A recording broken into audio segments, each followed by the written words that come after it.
Hey everybody, Big E. Welcome to Big E's YouTube channel. So we're doing this brake system deal on the Turd. So we got, actually let me back up.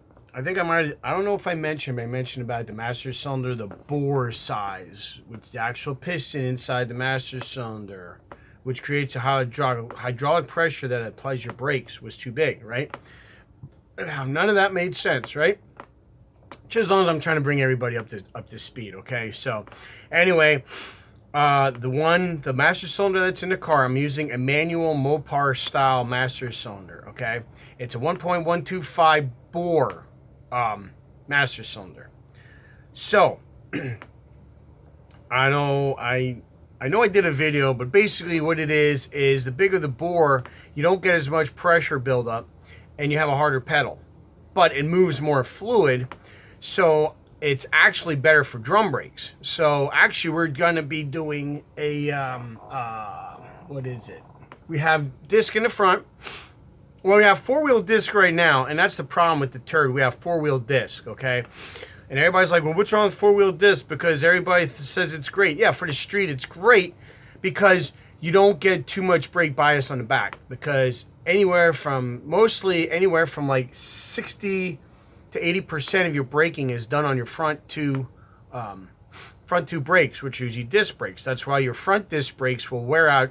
Your front brake pads wear out sooner than your rear brake pads. Whether it's drum or whether it's rear disc, your front ones are going to wear out sooner because that's where most of your brake pressure bias is the front. Because obviously if they did in the rear, the car wouldn't stop. Anyway, but you still get a certain percentage to the rear, so that way the car won't come, or the ass end of the car won't come around when you hit on the brakes because there's too much bias on the front. Anyway, so that being said, okay, so eventually we're going to convert the rear brakes on the Turd to drum brakes, because the fact that drum brakes, when they're static, or meaning they're standing still, can hold more pressure because of a shoe as opposed to a little pad on the rear. Plus, a lot of stock and super stock racers use rear drum brakes on their cars because of the fact that they can load up on the converter. One guy that I know of who ran fourth gens for years, I think he had like 4 or 5 of them, used to run D-stock automatic, switched the rear to drum brakes because of the fact that he could hold it almost 4,000 RPM off the line. But anyway, I'm getting ahead of myself. First things first, the main component of any brake system is the master cylinder. And if we're not getting pressure at the master cylinder, none of the brakes are going to work. So, that being said, I told you the Turd had a 1.125 bore. We now got another one, 1.032, smaller, okay? It's a strange engineering. There's your part number. So if you're looking to build a 4th gen, or even just looking to build a stocker, or something that you can race and you want to shed some weight, if you want to take off the ABS and the power booster and all that stuff, it's about 65 pounds you're going to take off the car if you're looking to race it. And you want to go to manual brakes, go the smaller you can go, the better. So the only reason I'm doing 032 is because I'm going to go to drum in the rear, and I already have the thicker brake line running to the rear brakes, even though they're disc. So, that being said, we're going to go ahead and we're going to take a look at this bad boy here. Let me get my handy dandy stupid safety knife that doesn't cut. So,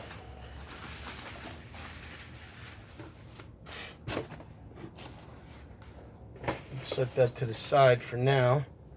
So you can see plastic reservoir. They got the ports blocked, okay? They have mounting here, which we're not going to use. We're going to use these as the mounting. The kit also comes with the bushing fittings, comes with your brake pedal rod and the dust boot, and obviously instructions. So what we're going to do is we're going to bench bleed this like we did for the Shithawk. So basically what we're going to do is we're going to put this in here, And then we got to run lines. We got to take the caps off. Okay, because this, right now, this is all air in here. It's all air. We got to get that out because, let me adjust the camera here because I'm getting a little rambunctious here. So we're going to, we have to get that air out, you know, because if we don't, hopefully that's better. If we don't get this air out before we put it on the car, we have to get it all out in the car, and then it goes in the brake system. It's a mess. So everybody, if you're going to put, whether it's for power brakes or manual brakes, if you're going to put a master cylinder on, bench bleed it. Okay? Everybody, bench bleed it. It's going to save you hours. And I'm not kidding when I say hours. So anyway, so what we're going to do is we're going to go ahead and we're going to bench bleed this. I know I did a video on bench bleeding on the Shithawk. We're going to do it on the Turd. So, which, by the way, I'm actually thinking every time we work on the Turd this winter, I think I should preface it that we're trying to shine shit. The old saying, you can't shine shit. Well, we're trying to polish the Turd. So we're trying to shine shit here. But anyway, that being said, I'm going to go ahead. I'm going to set this up and we're going to go over bench bleeding a master cylinder. All right, so let me get this set up for you guys. All right, guys, Biggie, I'm back here. So we got, I'm going to bring you over here so you can see. I got the fittings. These are supplied in the kit. These fittings here that go into the actual master cylinder body. These lines here are lines I had in my toolbox already pre-bent for this purpose. This is what I'm going to use to transfer the fluid when we bench bleed. So make sure your fittings are tight. And I don't know if you look, when you look in there, if you can see, you will see there's aluminum down there and the ports. Okay, that's where the air is. That's where your valving and your piston for the master cylinder is located, is down in there, and that's what that's where the air is, and that's the air you need to get out, because you just naturally have air because they assemble these things dry. There's no fluid in them other than assembly lube. That's the only thing that's in there. So the job here with bench bleeding is to get that air out so that there's a constant fluid. Okay, and then that way when you hook up your brake lines, there's no air being passed from the master cylinder to the brake lines. You might get a little bit, you know, because when you take the lines off, you're going to flick them, bump them, fluid comes out. You're going to get a little bit of air, but you're not going to get that much if this thing's already bench bled. So, enough of me freaking rambling. So I'm going to adjust the camera here down so you can see better what I'm doing with this.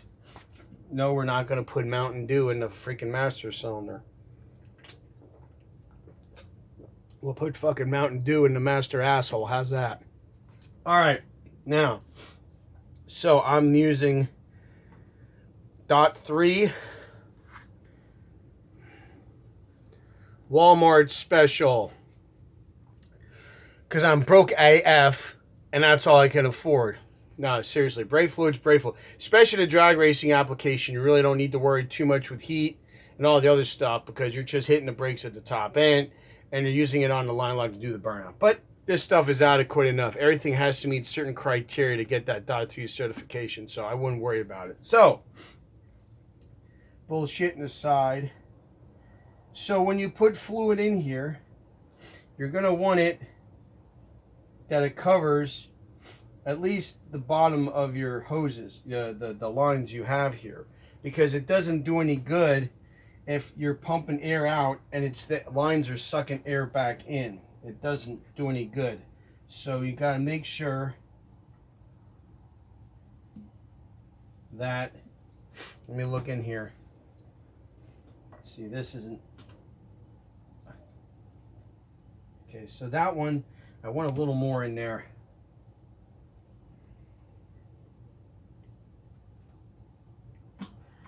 But see, you also see too, I have it on a tilt, okay, because I'm having a hard time clamping it in the vise with it straight because of the port, so I have it tilted. So I'm trying to make sure everything's clamped tight, so when I push on this, that it's gonna, you know, do its thing. Now, interesting thing, if you watch, you see, hopefully, see how there's air popping already, and I'm not even bleeding it yet. That's just from gravity doing its thing. Hear that? You hear like a pop noise. That's the air already. So I might let that sit for a little bit. And the rear one's doing it too. So what we're going to do, you can use a punch like this. You can use a Phillips screwdriver. You could even use a supplied brake pedal rod. So what I'm going to do is I'm going to watch here what this is doing and put it inside. There is you'll see there's a hole where the rod's going to go in. So you want to go in there and you want to nicely, let me see if I can bring you up here. So we're going to look in here. That's all air.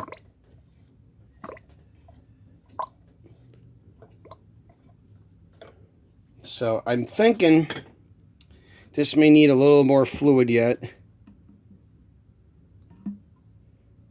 Okay, so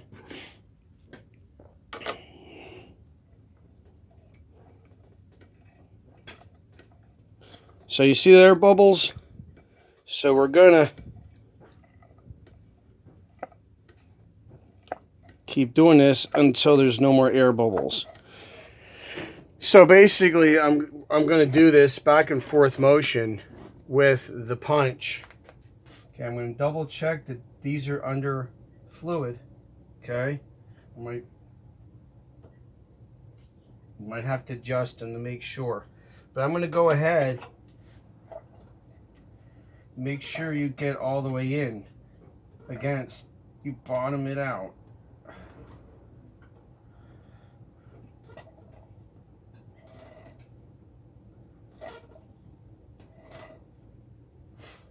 And I hear a lot of air.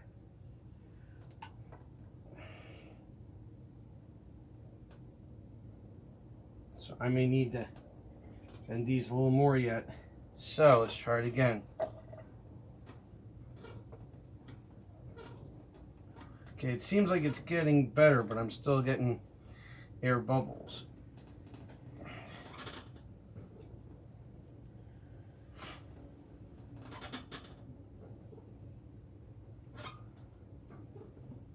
Okay, so now I'm not getting the air bubbles.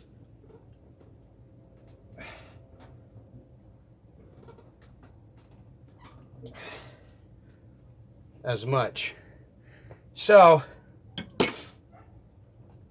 when you push on there, when you push on that piston, you look in there, watch the bottom of your lines, and you'll also be able to see where those ports that I showed, sorry mosquito, those ports are. You're going to see small bubbles come up through there also, okay? Because that's the fluid getting into the piston and into that cavity in there, which is what you want, because that's going to give you your hydraulic pressure that you need to apply the brakes.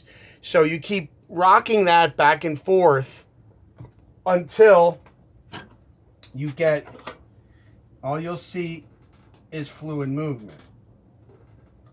And make sure you get that bottomed out, because you want to get all that air out. And as of now, there's nothing. So now that master cylinder is ready to be put on the turd, okay, because we got that bled and all that. So that's ready to go. So I'm going to do a video, not today.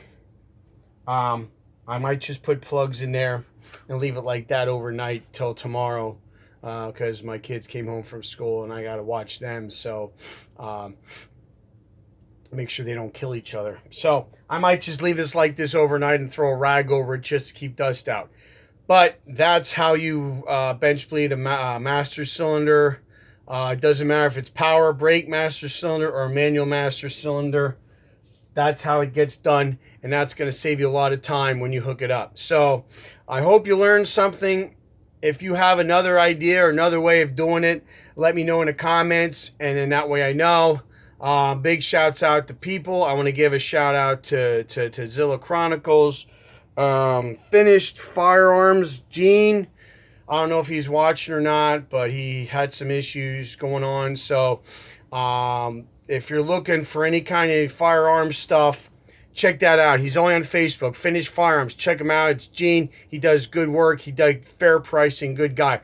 So if you like what you see, like and subscribe.